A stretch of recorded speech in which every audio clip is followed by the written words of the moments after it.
बिस्मिल्लाहिर्रहमानिर्रहीम। अस्सलाम वालेकुम नादरीन, आप यूट्यूब चैनल देख रहे हैं। मैं इमरान खान। DGI SPR की मुलाकात हुई है सहाफ़ियों के साथ, कुछ जो सोशल मीडिया के इन्फ्लुएंसर हैं उनके साथ, और ये मुलाकात खुफिया रखी गई। यानी सहाफ़ियों को ये कहा गया कि आपने जाकर बताना नहीं है कि आपकी मुलाकात DGI SPR से हुई है। रावलपिंडी में ये मुलाकात हुई और यहाँ पे जो चीज़ें डिस्कस हुई, अब आहिस्ता आहिस्ता चीज़ें बाहर आ रही हैं। कुछ चीज़ें फर्दर बाहर आ जाएंगी तो वो भी मैं आपको बता दूंगा। DGI SPR हज करने गए थे, कुछ हमारे सहाफ़ी दोस्त हैं वो तो हज की मुबारकबादें देते रहे वहाँ पे, लेकिन जो असल में ख़बर है वो दो चीज़ों के हवाले से ज़्यादा अभी तक बाहर आई। नंबर एक, कश्मीर पे फोकस था उनका और अफ़गानिस्तान के ऊपर उनका फोकस था ज़्यादा। इन चीज़ों के ऊपर वो बात कर रहे थे। तो कश्मीर और अफ़गानिस्तान में इस वक्त इस्टेब्लिशमेंट के लिए चैलेंजेस हैं। कश्मीर में चैलेंज ये है, देखें गिलगित बल्तिस्तान में तो उन्होंने अपनी हुकूमत बना ली है, और मैंने आपसे कहा था कि वो मैदान से पाकिस्तान तहरीक इंसाफ को बाहर करेंगे और कुछ भी करेंगे। जैसे बलूचिस्तान में पाकिस्तान की एस्टेब्लिशमेंट को कभी भी ये सूट नहीं करता कि कोई ऐसी हुकूमत हो जो अवाम ने बनाई हो। इसी तरह गिलगित बल्तिस्तान और कश्मीर भी उनकी रेड लाइन्स हैं। वो वहाँ पे भी बहुत हसास मामलात हैं, वहाँ पे किसी और की हुकूमत कभी भी बर्दाश्त नहीं करते। वैसे तो पाकिस्तान में किसी की हुकूमत बर्दाश्त नहीं करते, उनके बड़े मफादात हैं, लेकिन इन जगहों पे ख़ास तौर पे वो अपना कंट्रोल रखना चाहते हैं। यहाँ जितने भी खूबसूरत इलाके हैं वहाँ पे आप देखें बड़े शानदार मेस बने हुए हैं, बहुत ज़बरदस्त जो जो सबसे खूबसूरत एरियाज़ हैं, बड़े बड़े किले हैं, बहुत खूबसूरत एरियाज़ हैं, वो फ़ौज के कंट्रोल में हैं इन एरियाज़ में। और ख़ूबसूरत तरीन इलाके, बड़े अच्छे मैसेज, बहुत ज़बरदस्त रिक्रिएशनल साइट्स, वो पाकिस्तान की मिलिट्री एस्टेब्लिशमेंट के कंट्रोल में। गरीब आदमी या गरीब फौजी का वहाँ पे कोई लेना देना नहीं है। अफसरान और उनकी फैमिली जो हैं वो काफ़ी इंटरटेन होती हैं। मैं माजी में ये सारी चीज़ें खुद हम देखते रहे हैं, क्योंकि जब सहाफ़ियों को ले जाया जाता था वॉर जोन्स के अंदर या ऐसे एरियाज़ में जहाँ पे बॉर्डर है या लड़ाई है, तो वहाँ पे हमें इन जगहों को देखने का भी मौका जाते हुए मिलता था, आते हुए भी मिलता था। तो मैं आपको ये कह सकता हूँ, और जो लोग फ़ौज से रिटायर हुए और जिनके फ़ौज के साथ अच्छे ताल्लुकात नहीं रहे, वो फिर बताते भी हैं कि किस तरीके से जो कौम का बजट है वो कहाँ कहाँ पे भी लग जाता है। यानी हमें तो सिर्फ ये लगता है ना कि सिर्फ गोली बारूद और बंदूकें खरीदी जाती हैं, लेकिन और बहुत सारी चीज़ें भी हैं जैसे हर इदारे में होती हैं, वैसे फ़ौज में भी हैं। कोई पाकिस्तान से बाहर तो ये इदारा नहीं है, जैसे पाकिस्तान के बाकी इदारे हैं वैसे भी फ़ौज भी एक इदारा है, कोई ज़्यादा फ़र्क नहीं है इनका। तो नाज़रीन, DGI SPR ने कश्मीर के बारे में ये कहा कि रियासत जो है वो भी माँ बनकर प्यार से और मोहब्बत से डील कर रही है। फिर उन्होंने ये दावा किया कि जैसे बलूचिस्तान के अंदर एक बलोच यकजहती कमेटी थी, उसके बारे में एक प्रोपेगेंडा आपको याद है किया गया था कि ये दहशतगर्द हैं सारे, और फिर मीडिया का एक बहुत बड़ा हिस्सा उनके पीछे पड़ गया था। और फिर आप देखें मारम बलोच हों या बाकी लोग हों, बगैर सबूतों के उनको जेलों में डाला हुआ है। उनके ऊपर कोई केसेस नहीं है, कुछ साबित नहीं कर सके आज तक, लेकिन कई कई महीनों से वो लोग जेलों में बंद हैं। ऐसे ही ईमान मज़ारी और हादी अली चट्ठा जो उनके लिए बेचारे आवाज़ उठाते थे, उन दोनों को भी लंबी सज़ाएं देके जेलों में बंद कर दिया गया है, सिर्फ एक ट्वीट करने के जुर्म पर। देखिए, जिस अदालत ने ईमान मज़ारी और हादी अली चट्ठा को सज़ा दी एक ट्वीट के ऊपर, उसी अदालत में एक जज के बेटे ने दो खवातीन को सड़क पे कुचल के मार दिया, बगैर लाइसेंस के, बगैर कानूनी गाड़ी वो चला रहा था और उसने कुचल के दो खवातीन को मार दिया, और वो एक दिन भी जेल नहीं गया, थाने से ही छुड़ा के उसे घर ले गए। तो ये तो इंसाफ है पाकिस्तान में, और ये सूरत हाल है इंसाफ की। बहरहाल अब फोकस जो है वो कश्मीर के ऊपर, अफगानिस्तान के ऊपर। अफगानिस्तान के बारे में उन्होंने काफ़ी बातें की। बलूचिस्तान के बारे में उन्होंने कहा जनाब कि बलूचिस्तान में देखें ये जो बलोच यकजहती कमेटी थी, फिर ये इनके कैसे पोल खुल गए, इनकी चीज़ें सामने आ गई। हालांकि जो चीज़ें सामने आई आज तक हमारे सामने तो नहीं रखी गई, किसी जगह पे किसी फोरम पे साबित नहीं किया जा सका कि मारंग बलोच या उनके साथ जो एहतजाज करने वाले लोग हैं, जो पाकिस्तान के आइन के मुताबिक पुरअमन एहतजाज करके अपना हक मांगते हैं, उनके हवाले से किसी जगह पे भी किसी किस्म का कोई सबूत अभी ना पेश किया गया, ना साबित किया गया। किसी फोरम पे उनको गलत साबित नहीं किया जा सका, और यही वजह है कि बगैर किसी अदालती फैसले के बंदोबस्त करके सिस्टम ने उन्हें जेलों के अंदर बंद रखा हुआ है, और कोई कानूनी वजह नहीं है। जैसे इमरान खान को बंद करने की कोई कानूनी वजह नहीं है। कश्मीर के बारे में उन्होंने कहा जी कि रियासत अभी माँ बनकर कोशिश कर रही है पुरअमन तरीके से मामला हल करने के लिए, लेकिन फिर बाप बन जाती है रियासत बाद में, और वो हमला भी कर देती है। तो हार्ड स्टेट का एक कॉन्सेप्ट है। देखिए, अभी माँ बन के ये काम कर रहे हैं तो इतनी गोलियां रोज़ाना चल जाती हैं, दर्जनों लोग अब तक गोलियां उन्हें लग चुकी हैं, बहुत सारे लोग ज़ख्मी हुए हैं, काफ़ी लोग शहीद हो गए हैं। रोज़ाना की बुनियाद पे कश्मीरी अपने जनाजे उठाते हैं, कभी एक, कभी दो, कभी तीन। रावला कोट में, कोटली में कैसे खून रेजी हुई है, कैसे क्रैकडाउन हुआ, किस तरह टॉर्चर किया गया लोगों के ऊपर, लोगों को उकसाने की कोशिश की जा रही है। अगर आप प्लस माइनस करें तो क्या रियासत माँ वाला रोल प्ले कर रही है? तो जवाब यह है कि वो नहीं कर रही। और दूसरा ये कि DGISPR आज़ाद कश्मीर के मामलात में ये मुदाखलत कैसे कर सकते हैं? पाकिस्तान का ये मुकदमा है कि आज़ाद कश्मीर एक आज़ाद मुल्क है। पाकिस्तान का ये मुकदमा है कि वहाँ की सुप्रीम कोर्ट, वहाँ की जो चाहे वो अदलिया है, चाहे सियासी जमातें हैं, चाहे वहाँ की पार्लिमान है, वो सारे अलग हैं और पाकिस्तान का उनके साथ कोई ताल्लुक ऐसा सच नहीं है, सवाए इसके कि पाकिस्तान उनके हक़ के खुद इरादियत को तस्लीम करता है और सपोर्ट करता है। लेकिन यहाँ DGISPR कह रहे हैं कि रियासत, तो रियासत तो आज़ाद कश्मीर की है ना, तो वो आज़ाद कश्मीर की रियासत बात करेगी, उनके बिहाफ के ऊपर DGISPR तो बात नहीं कर सकते। लेकिन आपको पता है पाकिस्तान में जिसकी ताकत है उसकी भैंस है, जिसकी लाठी उसकी भैंस, और ताकत के बलबूते के ऊपर फैसले होते हैं तो फिर जो मर्जी करी जाए, जो मर्जी कही जाए। बहरहाल वो ये कहते हैं जनाब उनको सबूत मिल गए हैं, लेकिन अभी तक किसी एक सोर्स ने भी मुझे ये नहीं बताया कि उन्हें कोई सबूत दिखाए हों DGISPR ने कि ये लोग गद्दार हो चुके हैं, या ये लोग भारत के साथ मिल गए हैं, या ये लोग दुश्मन के एजेंडे के ऊपर चल रहे हैं और दुश्मन से पैसा ले रहे हैं। ऐसा कुछ भी साबित नहीं किया जा सका। मेरा नहीं ख्याल कि साबित कर सकेंगे, क्योंकि कश्मीरी जो मांग रहे हैं वो उनका हक है। और मेरी इतला के मुताबिक इस वक्त बैकडोर चैनल राब्ते भी हो रहे हैं। जो जॉइंट अवामी एक्शन कमेटी के लोग जिनके सरों के ऊपर इनाम रख दिए गए, वो तो बराह रास्त इन मुज़ाकरात के अंदर या बैकडोर चैनल्स राब्तों के अंदर शामिल नहीं है, लेकिन उनके साथ कुछ लोग राब्तों में हैं जो उलमा इकराम हैं, और वो लोग फिर राब्ते कर रहे हैं हुकूमत के साथ, और कोशिश की जा रही है कि आज़ाद कश्मीर के मामलात को अफाम व तफहीम से हल किया जा सके। बाकी मामला तो हल हो जाते हैं, लेकिन 12 मुहाजिर नशिस्तों का मामला बार बार आकर फंस जाता है। अब यहाँ पे जो एक मुतालबा किया जा रहा है वो ये कि आप 12 नशिस्तें रखना चाहते हैं आप रखें, लेकिन आप इन्हें हुकूमत बनाने और गिराने का इख्तियार ना दें। यानी जब आज़ाद कश्मीर का वज़ीर आज़म चुना जाए तो ये 12 नशिस्तों का कोई रोल नहीं होना चाहिए, और जब मखसूस नशिस्तें बांटी जाएँ तो उनमें भी इन 12 नशिस्तों का कोई रोल नहीं होना चाहिए, और जब कोई हुकूमत आज़ाद कश्मीर में गिराई जाए तो उस वक्त भी इन 12 नशिस्तों का कोई रोल नहीं होना चाहिए। बाकी आप इन्हें रखना चाहते हैं आप इन्हें रखें, आप इनसे आवाज़ उठाना चाहते हैं आवाज़ उठाएं, सिंबॉलिक इनको हैसियत देना चाहते हैं, इनसे ज़ोर लगवाना चाहते हैं, आप सारा कुछ करें, आलमी सतह पर इनके दौरे करवाएं, जो मर्जी करें, लेकिन आप आज़ाद कश्मीर की हुकूमत को बनाने में, उसको गिराने में, उसके मामलात को चलाने में आप इनको शामिल ना करें। तो ये उनकी जानिब से एक मुतालबा है। भारत मुज़ाकरात हो रहे हैं, देखें उसका नतीजा क्या निकलता है। 28वीं आईनी तरमीम पे एस्टेब्लिशमेंट को ये लगता है कि PMLN और पीपल्स पार्टी मिलकर खेल रहे हैं, और वो 28वीं आईनी तरमीम अब शायद नहीं होने देंगे। लेकिन पीपल्स पार्टी को जिस तरीके से और नून लीग को ब्लैकमेल कर दिया गया गिलगित बल्तिस्तान में, एस्टेब्लिशमेंट ने 4 आज़ाद उम्मीदवार उठा के IPPs की झोली में डाल दिए। IPP एक पॉलिटिकल पार्टी भी है ना, एक तो वो IPP है जिन्होंने पाकिस्तान का बेड़ा गर्क कर दिया ना, तो एक इस्तेहकाम पाकिस्तान पार्टी भी है IPP। ये IPPs जो है एस्टेब्लिशमेंट को बहुत प्यारे हैं, चाहे वो IPPs अवाम की जेबों पे डाका डालने वाले IPPs हों जिन्हें एस्टेब्लिशमेंट ने और सियासी जमातों ने मिलकर लगाया, और उनके ज़रिए से कौम से इतना पैसा छीना जाता है कि जो शख्स भी 1 यूनिट बिजली इस्तेमाल करता है वफाकी वज़ीर पानी और बिजली के मुताबिक, वो 4 यूनिट बिजली के पैसे देता है।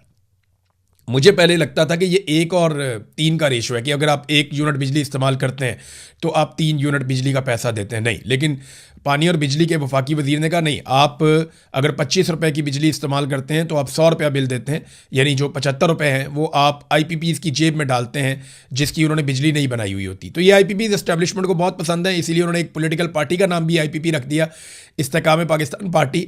ये पार्टी गिलगित बल्तिस्तान में एक भी सीट नहीं जीती, लेकिन इस पार्टी को 4 आज़ाद उम्मीदवार तोहफे में दे दिए गए। वजह यह है कि 4 आज़ाद उम्मीदवार मिलने के बाद ना सिचुएशन बड़ी मज़ेदार बन गई। अभी कुछ नशिस्तें हैं 2-3 जिनके ऊपर कन्फ्यूजन है, वो फैसला आ जाएगा। इनमें 9 सीटें बताई जा रही हैं पीपल्स पार्टी की, 8 PMLN को दी गई हैं। अब 4 ये जो हैं अगर IPPs को मिल गई तो IPP इन दोनों में से जिसके साथ जाएगी वो हुकूमत बना लेगा। कैसा ज़बरदस्त काम हो गया। IPP इन दोनों में से जिसके साथ जाएगी वो हुकूमत बना लेगा। और IPP किसकी जमात है आप जानते हैं, एस्टेब्लिशमेंट की जमात है। तो एस्टेब्लिशमेंट ने सारा का सारा खेल अपने हाथ में रख लिया है। अब फैसलवाडा जो है वो लॉन्च हो जाते हैं जैसे ही ये पता चलता है कि 28वीं आईनी तरमीम में कोई गेम हो रही है, और तरमीम के ऊपर काम तो तकरीबन हो चुका है, अब तो तरमीम सिर्फ पास करवानी है।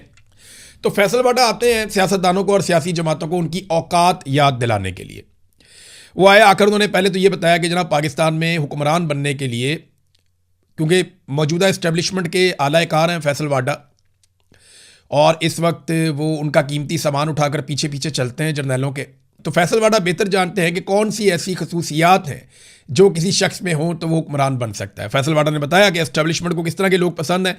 और उन्होंने कहा हुकूमत में आने के लिए आपको नकम्मा, इश्तेहारी, मफरूर, बीमार, कातिल और जानी होना चाहिए।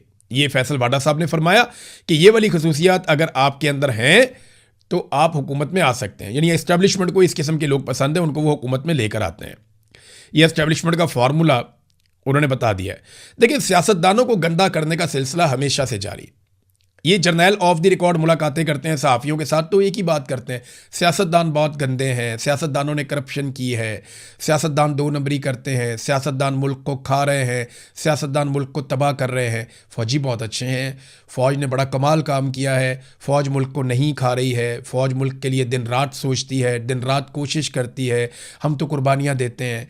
तो हमेशा जो पाकिस्तान की मिलिट्री एस्टेब्लिशमेंट है वो ये माइंड सेट बनाती है पाकिस्तान में कि सियासतदान बहुत गंदे हैं। लेकिन याद रखिएगा, पाकिस्तान एक सियासतदान ने बनाया था, पाकिस्तान को आइन एक सियासतदान ने दिया था। पाकिस्तान ने आज तक जितनी तरक्की की उसमें ज़्यादा हिस्सा सियासतदानों का है। पाकिस्तान का दिमाग सियासतदान है, मिलिट्री एस्टेब्लिशमेंट नहीं है। मिलिट्री एस्टेब्लिशमेंट जब जब आती है वक्ती तौर पे पाकिस्तान को छोटा मोटा कोई फ़ायदा हो भी जाए तो लॉन्ग रन में पाकिस्तान को नुकसान होता है। अयूब खान ने जिस तरह की सियासत की तरह डाली, उसने पाकिस्तान की सियासत को तबाह कर दिया। बाद में पाकिस्तान दो टुकड़े हो गया।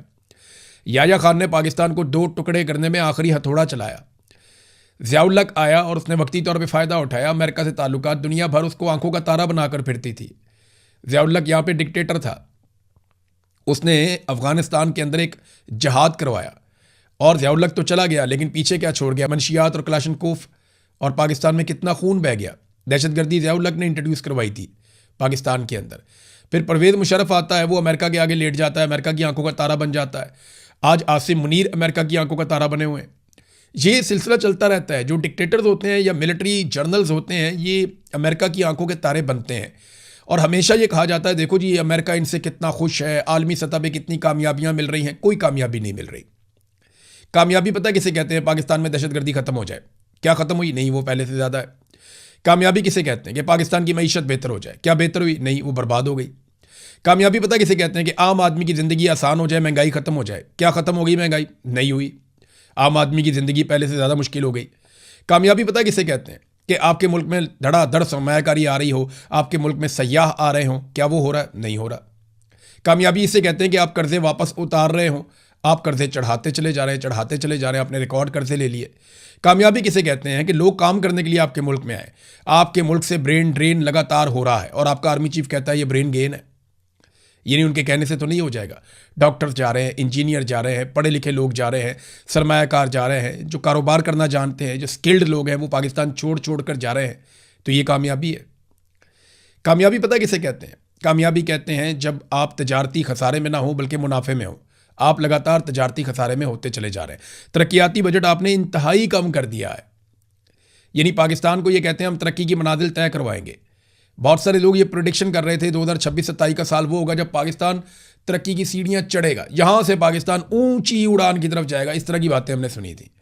चंगी ऊंची उड़ान की तरफ पाकिस्तान गया है, तरक्याती बजट आधे से भी कम कर दिया है। ऐसे आप मुल्क चलाएंगे? आपको पता है तरक्याती बजट कम क्यों किया है? आम आदमी जिसको इस बात की समझ नहीं आती, जरा मैं उसको समझा देता हूँ आसान अल्फाज में। हुकूमत का काम क्या होता है? हुकूमत का काम होता है कि वो अवाम से टैक्स इकट्ठा करती है और उस टैक्स के ज़रिए से अवाम के तरक्याती मंसूबों पे काम करती है।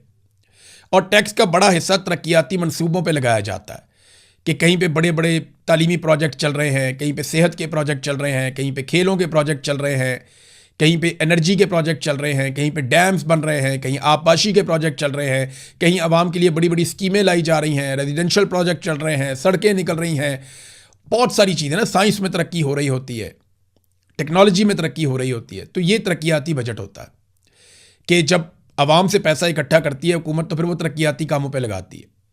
अब इस हुकूमत ने अपने अल्ले तलल्ले तो कम करने नहीं है। इन्होंने तो अयाशी वाले तैयारे भी खरीदने हैं, बैरून मुल्क दौरों पर भी जाना है, फैमिली भी लेकर जानी है, मेकअप आर्टिस्ट भी लेकर जाने हैं, बच्चों को लेकर जाना है, बच्चों के दोस्तों को लेकर जाना है। तो इन्होंने तो अपना इंजॉय करना है, वो तो इन्होंने बंद करना नहीं है। प्रोटोकॉल तो इन्होंने इंजॉय करना है। इनके अपने दफातर के जो बजट हैं वो बढ़ते चले जाएंगे। अपने एमएनएस के फंड ये उनको देंगे। तो ये कहाँ से जाकर कट लगाते हैं? जो इनके लिए आसान तरीका है वो क्या है? तरक्याती बजट कम कर दो, यानी अवाम के तरक्याती मंसूबे कम कर दें। कौम को कहानी सुनाई कि हम तरक्याती मनाजिल तय करेंगे, यहाँ से पाकिस्तान ऊंची उड़ान की तरफ जाएगा, और जिस चीज़ को उड़ान कहते हैं कि तरक्याती बजट, वो आधे से भी कम कर दिया। तो पाकिस्तान का तरक्याती बजट जो कम होगा ना, याद रखिएगा, जब सरकारी मंसूबे बंद हो जाएंगे तो बेशुमार लोग बेरोजगार हो जाएंगे। बहुत सारी इंडस्ट्रीज जो है उनका पूरा का पूरा इन्हिसार सरकारी मंसूबों के ऊपर होता है। तो जब आपने वो सारा साइज ही छोटा कर दिया, तो अभी आप देखेंगे इस साल और कितनी बेरोजगारी होती है, और कितनी गुर्बत होती है, और कितने लोग अपना पैसा लेकर पाकिस्तान से भागते हैं। ये आपको दिखाई देगा जिस तरीके से इन्होंने तरक्याती बजट कम कर दिया है। तो मैं आपको कह रहा था कि सियासतदानों को बदनाम करने का सिलसिला जारी है। हमेशा जर्नैल खुद को अच्छा दिखाते हैं और सियासतदानों को बुरा दिखाते हैं, और इसी वजह से पाकिस्तान आज तक स्टेबल नहीं हो सका। पहले लोगों में नफरत फैलाएगी, सारे सियासतदान बुरे हैं। हर सियासतदान जो हुकूमत में भी होता है ये उसको ऑफ द रिकॉर्ड बुरे ही कहते हैं, और अपने आप को ये अच्छा कहते हैं। सियासतदानों को ये बात समझनी पड़ेगी। वो एक जबान करके इकट्ठे हो जाए सारे, और इकट्ठे होकर कहें कि जर्नैल बुरे हैं, इन्होंने पाकिस्तान पे बार बार कब्जा किया है।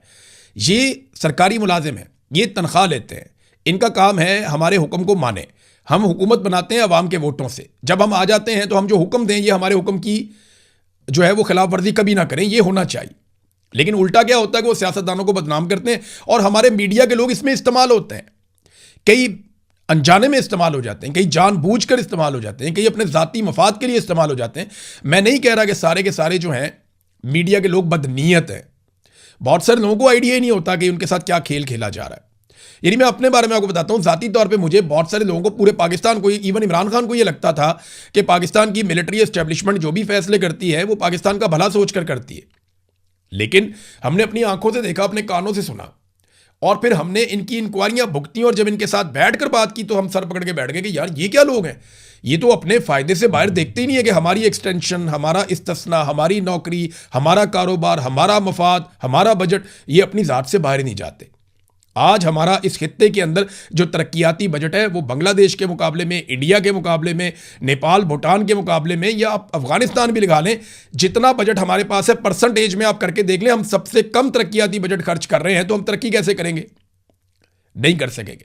हाँ, सिर्फ ये है कि हमें आलमी सतह पे सालसी करनी है, बड़े बड़े लोगों की मीटिंग्स के अंदर जाकर बैठना है, और काटन वाले कपड़े पहन के, जैसे कोई बंदा बहुत गरीब घर का होता है ना, उसके घर के अंदर भूख होती है, नंग होती है, परेशानी होती है, लड़ाई होती है, फसाद होता है, और वो शाम को काटन वाला सूट पहन के चौधरियों की महफिल में जाकर बैठ के चौड़ा हो जाता है कि जनाब मेरी तो बड़ी इज्जत है, और घर के अंदर कुछ नहीं होता। ये पाकिस्तान के हुक्मरान पाकिस्तान के साथ कर रहे हैं जनाब। बाहर साड़ी बड़ी गेम है, वो पाकिस्तान के अंदर आपने बेड़ा गर्क कर दिया। आपकी रिस्पॉन्सिबिलिटी बाहर गेम उठाने की नहीं थी, आपकी रिस्पॉन्सिबिलिटी है कश्मीर को आज़ाद करवा के दें।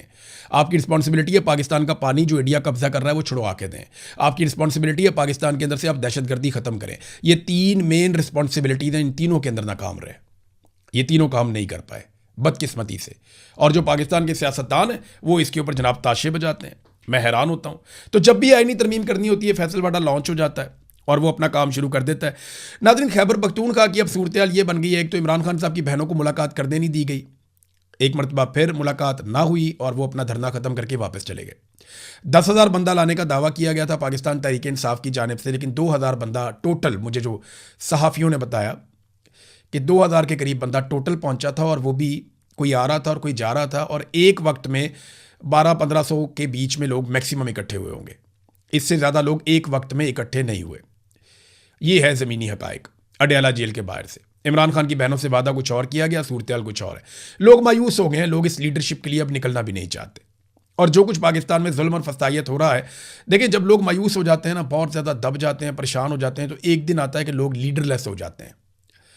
और फिर वो होता है जिसे आप बांग्लादेश में आपने होते हुए देखा, श्रीलंका में आपने होते हुए देखा, नेपाल में आपने होते हुए देखा, दुनिया के और ममालिक में आपने होते हुए देखा। तो ये पाकिस्तान में भी खुदा न खास्ता ये मामला उस तरफ ले जाएंगे और एक दिन पाकिस्तानी अपना हक छीनने पर मजबूर हो जाएंगे। कश्मीर में आप उसका एक झलक देख रहे हैं। अब अगर समझदार होंगे और अक्लमंद होंगे तो कश्मीरियों के साथ मुज़ाकरात करके मामला हल कर लें, क्योंकि कश्मीरी पीछे हटने के लिए फ़िलहाल तो तैयार नज़र नहीं आ रहे। अब फेस सेविंग चाहिए, हुकूमत कोई ना कोई फेस सेविंग ले, कोई रास्ता निकाले और कश्मीरियों को वापस उनके घरों में भेजे और रूटीन के मुताबिक वहाँ इलेक्शन करवाए। और इलेक्शन में अगर मिलिट्री एस्टेब्लिशमेंट रोल प्ले ना करे तो क्या हो जाएगा? हुकूमत एस्टेब्लिशमेंट के असर के बाहर एक बन जाएगी, तो चलो कश्मीरी खुश हो जाएंगे। वो राज़ी हो जाएंगे। लेकिन इस्टेब्लिशमेंट को हर जगह पे अपना कंट्रोल चाहिए। मुझे नहीं लगता कि वो इस बात पे मानेंगे। आलमी मंडी में तेल की कीमतें इंतहाई कम होती चली जा रही हैं, लगातार कम हो रही हैं। अभी मैं आपसे बात कर रहा हूँ तो $5 मज़ीद तेल की कीमतें गिर गई हैं। तो इतनी जो तेल की कीमतें लगातार कम हुई हैं, लगभग $75 से $78 के बीच में इस वक्त वेरी कर रही हैं आलमी मंडी में तेल की कीमतें। तो जब इतनी कम हो गई हैं तो आप भी कम कर दें। जब कीमतें बढ़ानी होती थी तो जैसे ही आलमी मंडी में ऊपर जाती थी, साथ ही ये लेवी लगा देते थे, कीमतें बढ़ा देते थे, बढ़ाते थे 150-150 करके। इकट्ठी कीमत इन्होंने पाकिस्तान में $200 तक 2-4-5 दिनों के अंदर हम देखते रहे, पता नहीं $200 तक इन्होंने तेल की कीमतें बढ़ा दी थी। कहाँ से कहाँ पेट्रोल की कीमतें ले गए। पूरी दुनिया में किसी ने ऐसा नहीं किया जो इन्होंने पाकिस्तानियों के साथ कर दिया। जुल्म और जबर की इन्होंने पाकिस्तानियों के साथ इंतहा कर दी थी। लेवी इन्होंने 160 तक पहुंचा दी थी बेवकूफ़ों ने। तो अब आलमी मंडी में तेल की कीमतें नहायत कम हो गई हैं, तो फौरी तौर पे अवाम को रिलीफ दें। जैसे फौरी तौर पे आपने अवाम के सर पे डंडा मारा था, रिलीफ दें। पेट्रोल की कीमतें कम करें, बिजली की कीमतें कम करें, गैस की कीमतें कम करें। अब आप ईरान से गैस खरीद सकते हैं। ईरान को इजाज़त मिल गई है कि वो तेल और गैस की सप्लाई कर सकता है दुनिया को। तो आप गैस पाइपलाइन मुकम्मल करें। ईरान ने तो अपनी मुकम्मल कर ली है, आप भी अपने हिस्से की पाइपलाइन डालें और ईरान से गैस खरीदें। देखिए पूरे पाकिस्तान के अंदर तो पाइपलाइन पाकिस्तान की बिछी हुई है, आपने सिर्फ मेन लाइन तक लेकर जाना है ना। तो आप ईरान से गैस लें और आप पाकिस्तानियों को सहूलत दें। पाकिस्तान की इंडस्ट्री को भी इसका फ़ायदा होगा, पाकिस्तान के शहरियों को भी इसका फ़ायदा होगा, पाकिस्तान इससे तरक्की करेगा। तो आपको लेनी चाहिए गैस, आपका हमसाया मुल्क है, आपके पास एक मौका है, इस मौके से आपको फ़ायदा उठाना चाहिए। तो नाज़रीन, जो बजट की सूरत हाल है, खैबर पख्तूनख्वा बेचारे वो यहाँ तक पहुँच गए कि जी हम 3 माह का बजट पास करेंगे। इमरान खान साहब से जब तक मुलाकात नहीं होती तब तक हम मुकम्मल बजट पास नहीं करेंगे। सलमान अकरम राजा साहब का एक स्टेटमेंट मैं देख रहा था। देखिए यहाँ तक हालात पहुँच गए हैं कि बजट को अब एक टूल के तौर पे इस्तेमाल किया जा रहा है। ये नहायत कमज़ोर कार्रवाई है। देखें ये इनकी मर्ज़ी है, ये जो मर्ज़ी करें, उनकी हुकूमत है। वो बजट आज पूरा पेश कर दे, 1 महीने का करें या 1 दिन का करें, फ़र्क नहीं पड़ता। फ़र्क इस बात से पड़ता है कि इतनी बड़ी पॉलिटिकल पार्टी इतनी बेबस और मजबूर हो गई है कि वो बजट को एक बतौर हथियार इस्तेमाल कर रही है। यानी इतनी बड़ी पार्टी जिसने करोड़ों वोट लिए हैं, इतना बड़ा लीडर जो पाकिस्तान में सबसे ज़्यादा मकबूल है, ये बाहर बैठे हुए पॉलिटिकल लोग उसके नाम के ऊपर कोई तंजीम साजी नहीं कर सके, कोई माहौल नहीं बना सके। इमरान खान ने स्ट्रीट मूवमेंट का कहा था, हमने तो देखी नहीं। सुहेल अफरीदी ने ऐलान किया था, कोई हलफ वलफ भी लिया था, उसके बाद नज़र ही नहीं आए बंदे किधर गए। नादरीन, एक चीज़ जाते जाते मैं आपको बड़ी मज़े की बताता हूँ। ये ज़रा आप शरीफों का बजट चेक करें। ये जो पंजाब में आया, ये शरीफ ख़ानदान का बजट, मैं इसको इसलिए कह रहा हूँ कि ये बजट के अंदर जितने भी नए मनसूबे लगाते हैं या जितने भी मनसूबे रखते हैं, वो ज़्यादातर अपने ज़ाती नाम के ऊपर रखते हैं, जैसे इनके अब्बा जी का पैसा है। ये सिर्फ चंद मनसूबे मैं आपको पढ़ के सुना रहा हूँ, ज़रा देखें, आप इंजॉय करेंगे। Maryam Nawaz Center of Academic Leadership, Nawaz Sharif Center of Excellency, Nawaz Sharif Institute of Cancer Treatment and Research, Nawaz Sharif Institute of Cardiology Sargodha, Maryam Nawaz Health Clinic, Nawaz Sharif Medical District, Kulsoom Nawaz Cancer Hospital DG Khan, Maryam Nawaz Social Security Ration Card, Maryam को बताएं, Maryam Nawaz Sports City Lahore, Maryam Nawaz Sharif Free WiFi Initiative, Mian Nawaz Sharif Engineering and Technology university कसूर और शहबाज शरीफ sports और पता नहीं कौन कौन से। मैं तो हैरान हो जाता हूँ कि ये कितने नरगसियत का शिकार लोग हैं। ज़हनी मरीज़ मुसल्लत कर दिया ला के। कौम का पैसा है, कौम का बजट है, कौम ने टैक्स दिया अपने खून पसीने की कमाई से, और ये शरीफ ख़ानदान बाप का पैसा समझ के अपने नामों के ऊपर प्रोजेक्ट शुरू करते चले जा रहे हैं। ये नरगसियत है, ये ज़हनी मरीज़ हैं जिनको हमारे ऊपर मुसल्लत कर दिया गया है, और हम इन्हीं के साथ गुजारा करना पड़ेगा, क्योंकि हमारे मिलिट्री जर्नल्स जो हैं वो ज़बरदस्ती इन्हीं की हुकूमत बनाते हैं बार बार, और उन्हें यही लोग पसंद हैं। अब तक के लिए इतनी, अपना ख्याल रखिएगा, अपने इस चैनल का भी। अल्लाह हाफ़िज़।